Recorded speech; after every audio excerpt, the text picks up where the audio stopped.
हम लोग फिजिक्स पढ़ रहे हैं और आज हम लोग एक नया टॉपिक शुरू कर रहे हैं, सेल, बैटरी। ठीक है, तो सेलों के समूह को क्या कहते हैं? बैटरी कहते हैं। सेलों के समूह को बैटरी कहते हैं। बैटरी शब्द किसने दिया था? बेंजामिन फ्रैंकलिन ने।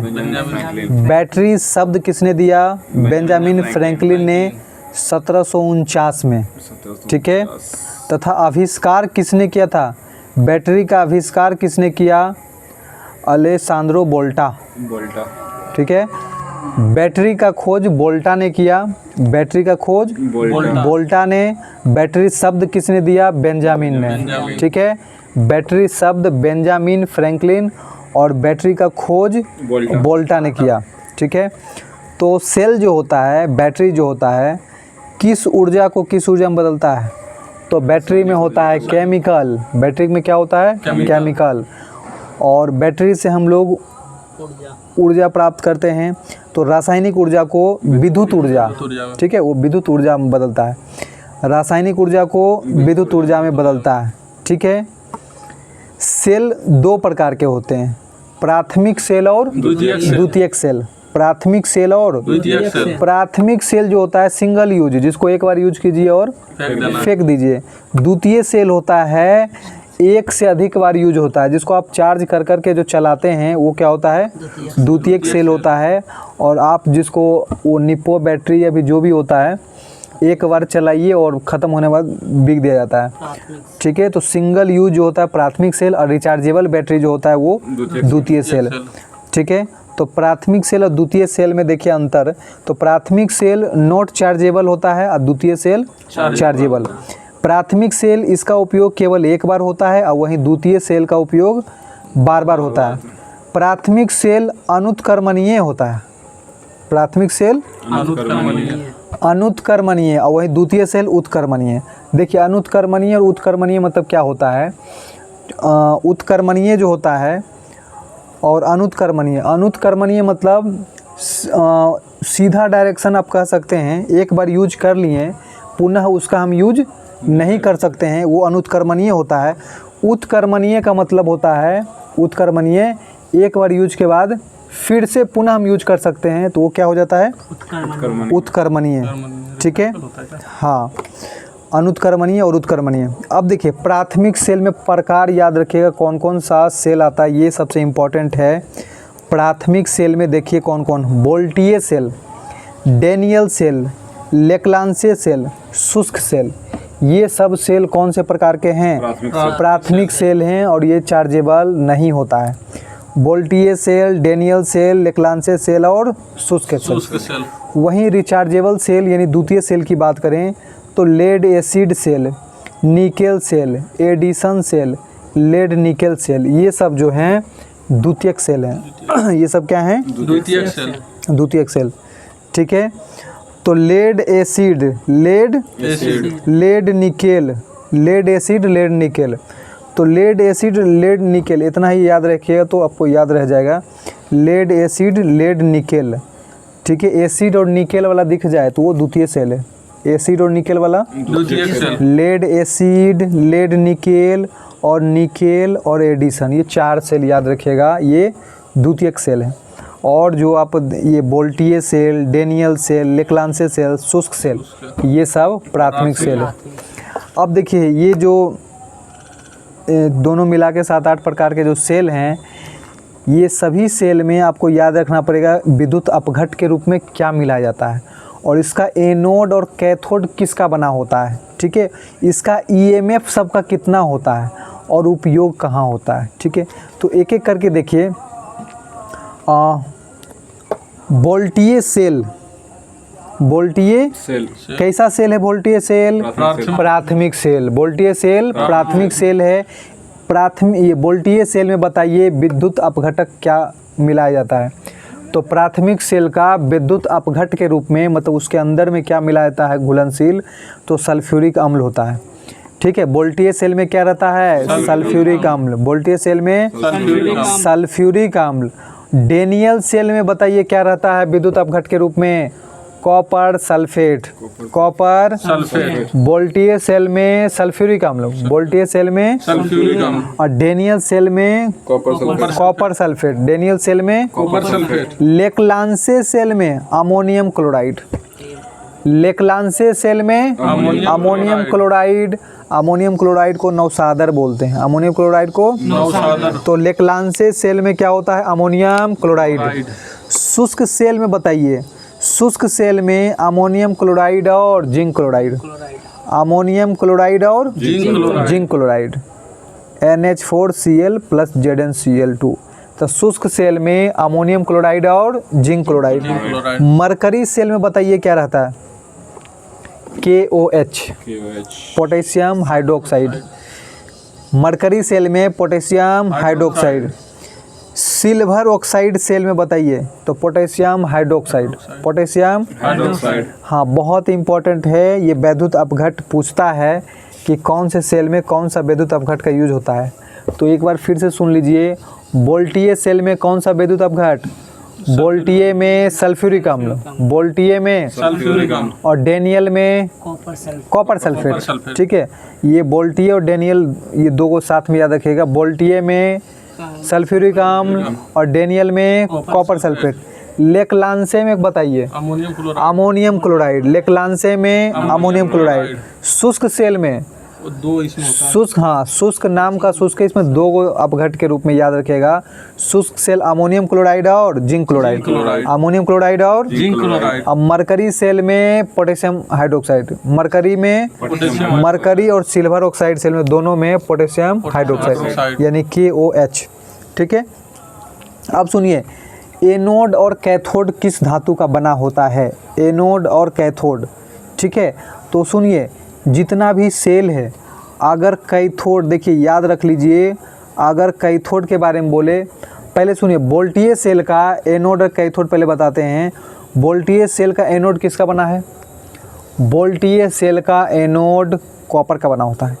एनोड का मतलब प्लस, एनोड का मतलब प्लस और cathode minus, anode plus cathode minus. तब बोल्टियर सेल का एनोड किसका बना होता है?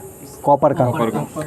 बोल्टियर सेल का एनोड कॉपर का और कैथोड जिंक का, Zn।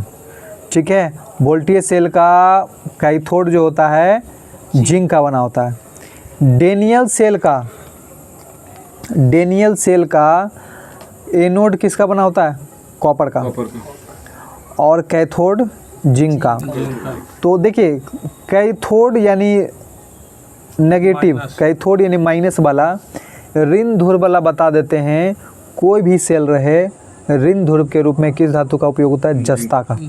हाँ, टोटल में याद रखिएगा, कोई भी सेल रहे, अगर कैथोड की बात करें, नेगेटिव वाला ध्रुव में कौन सा धातु होता है? तो जस्ता। कैथोड के रूप में किसका प्रयोग? जस्ता। कैथोड के रूप में जस्ता। हाँ, एनोड जो है बदलता रहता है। बोल्टियर और डेनियल में कॉपर, बोल्टियर और डेनियल में कॉपर। लेक्लांसे में, लेक्लांसे में किसका प्रयोग होता है? कार्बन का। लेक्लांसे में कार्बन। हाँ, लेक्लांसे में एनोड के रूप में कार्बन। शुष्क सेल में कार्बन, लेक्लांसे और शुष्क सेल में कार्बन, लेक्लांसे और शुष्क सेल में कार्बन। मरकरी सेल में स्टेनलेस स्टील, मरकरी सेल में हाँ एनोड के रूप में स्टेनलेस स्टील। वहीं सिल्वर ऑक्साइड में इसमें भी स्टेनलेस स्टील। ठीक है, तो याद रह जाएगा। बोल्टियर और डेनियल की बात करें तो कॉपर, बोल्टियर और डेनियल में कॉपर। लेक्लांसे और शुष्क सेल में कार्बन, कार्बन। लेक्लांसे और शुष्क सेल में कार्बन। मरकरी और सिल्वर वाला सेल में, मरकरी और सिल्वर वाला में स्टेनलेस स्टील। हाँ, मरकरी और सिल्वर वाला में स्टील का प्रयोग होता है, स्टेनलेस स्टील। बाकी कैथोड के रूप में सब में जस्ता है, सब में जस्ता। EMF बहुत इंपॉर्टेंट है, याद रखना पड़ेगा। विद्युत वाहक बल कौन सा बैटरी कितना उत्पन्न करता है? तो बोल्टियर सेल का EMF कितना होता है? 1.08। बोल्टियर सेल का 1.08। डेनियल का 1.1, डेनियल का 1.1। लेक्लांसे का कितना होता है? तो लगभग 1.5 होता है। लेक्लांसे का डेढ़ 1.46 से 1.50 तक। लेक्लांसे सेल का ईएमएफ कितना होता है? 1.46 से 1.50। शुष्क सेल का डेढ़ होता है 1.5।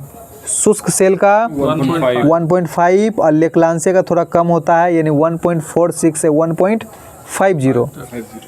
मरकरी का अगर बात करें, मरकरी सेल का तो 1.35 से 1.40 यानी 1.35 से 1.40, 1.35 से 1.40। और सिल्वर ऑक्साइड सेल का डेढ़ होता है 1.5। सिल्वर ऑक्साइड का डेढ़ 1.5। तो याद रखिएगा, एक बार फिर से बोल देते हैं। वोल्टेज सेल का ईएमएफ बताइए 1.08 वोल्टेज सेल का। डेनियल सेल का 1.1। हाँ 1.1 डेनियल का होता है, ठीक है। और वहीं बात करें लेक्लांसे का तो लेक्लांसे 1.46 से 1.50, 1.46 से 1.50। शुष्क सेल का डेढ़ होता है, शुष्क सेल का सिल्वर सेल का डेढ़, शुष्क सेल और सिल्वर सेल डेढ़। मरकरी का 1.35 से 1.40, ठीक है।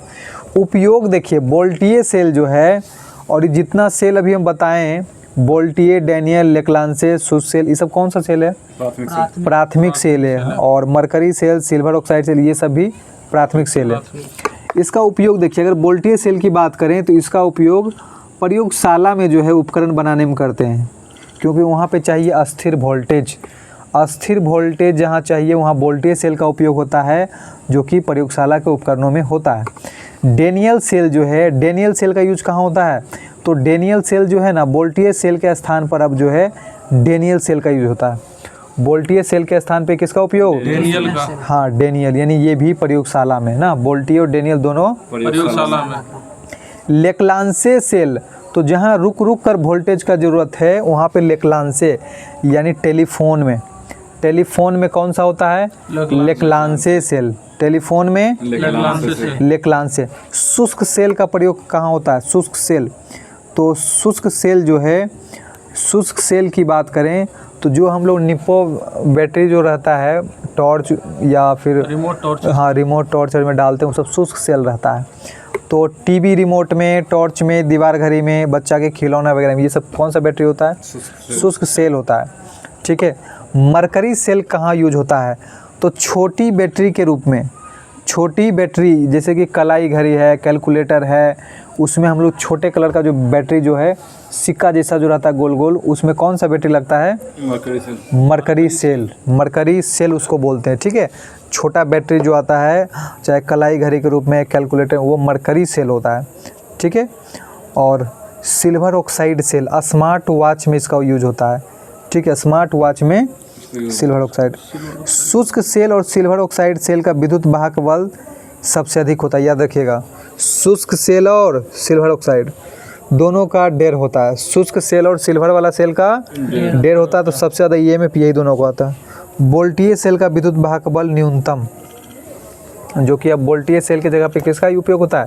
डेनियल। तो सबसे कम विद्युत वाहक बल वोल्टेज सेल का, और सबसे ज़्यादा किसका होता है? शुष्क सेल और सिल्वर ऑक्साइड।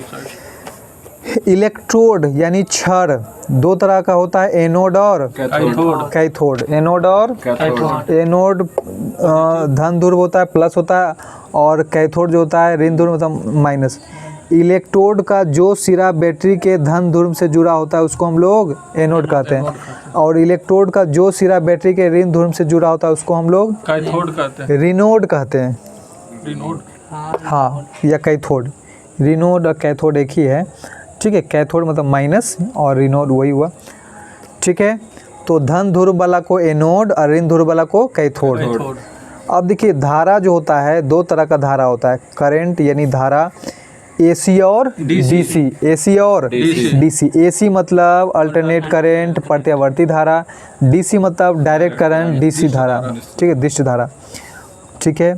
तो इसका ग्राफ की बात करें कि सीधी लाइन की तरह दिखे तो वो कौन सा है? डीसी है, और कर्व लाइन की तरह दिखे तो वो एसी है, ठीक है। एसी में क्या होता है? परिणाम बदलते रहता है। एसी में परिणाम और दिशा, परिणाम और दिशा क्या होता है? बदलते रहता है एसी में। और डीसी में परिणाम और दिशा नहीं बदलता है। डीसी में परिणाम और दिशा नहीं बदलता, एसी में बदलते रहता है। एसी को दूर तक भेज सकते हैं, एसी को हाँ, डीसी को दूर तक नहीं भेज सकते हैं। घर में या फिर उद्योग या ट्रांसफार्मर में कौन सा धारा का प्रयोग करते हैं? एसी का। वहीं बैटरी में कौन सा प्रयोग करते हैं? डीसी। बैटरी में बैटरी चार्ज में डीसी, विद्युत लेपन में डीसी, विद्युत लेपन में हाँ। तो बैटरी चार्ज में एसी का प्रयोग नहीं करते हैं, विद्युत लेपन में एसी का प्रयोग नहीं करते हैं, ठीक है। आवृत्ति बताइए कितना होता है? भारत का तय आवृत्ति कितना रखा गया है? 50 हर्ज, ठीक है। हर देश का फिक्स किया हुआ है। तो ये अपना भारत का कितना है? 50 हर्ज, 50 हर्ज, ठीक है। तो लगभग सारा देश का यही रखा गया, थोड़ा ऊपर नीचे रहता है। तो 50 हर्ज +-3 ट्रांसफार्मर किस धारा पे काम करता है? एसी पर। ट्रांसफार्मर एसी धारा पर। एसी को डीसी में कौन बदलता है? रेक्टिफायर। एसी को डीसी में रेक्टिफायर, ठीक है। आवृत्ति देखिए, एसी का आवृत्ति कितना तय किया गया है? 50 हर्ज। एसी का 50 हर्ज +-3 होता है। और वहीं डीसी का आवृत्ति कितना होता है? 0 हर्ज। डीसी का उसमें कोई आवृत्ति नहीं होता है क्योंकि उसका सीधा लाइन रहता है, ठीक है। सीधा लाइन का कोई आवृत्ति नहीं है, कर्व लाइन का आवृत्ति बनेगा ना। तो डीसी का आवृत्ति कितना होता है? 0 हर्ज। ट्रांसफार्मर जो है डीसी प्रकार नहीं करता, ठीक है। डीसी को एसी में कौन चेंज करता है? डीसी को एसी में इन्वर्टर, डीसी को एसी में इन्वर्टर, ठीक है। एसी को जमा नहीं कर सकते हैं, एसी धारा को हम जमा नहीं कर सकते, और डीसी धारा को हम लोग जमा कर सकते हैं। डीसी धारा को जमा कर सकते हैं, ठीक है। डीसी को क्या कर सकते हैं? जमा कर सकते हैं, ठीक है। तो आज के लिए हम लोग इस क्लास को इतना ही रखते हैं। अगले क्लास में हम लोग ट्रांसफार्मर से पढ़ेंगे, ठीक है।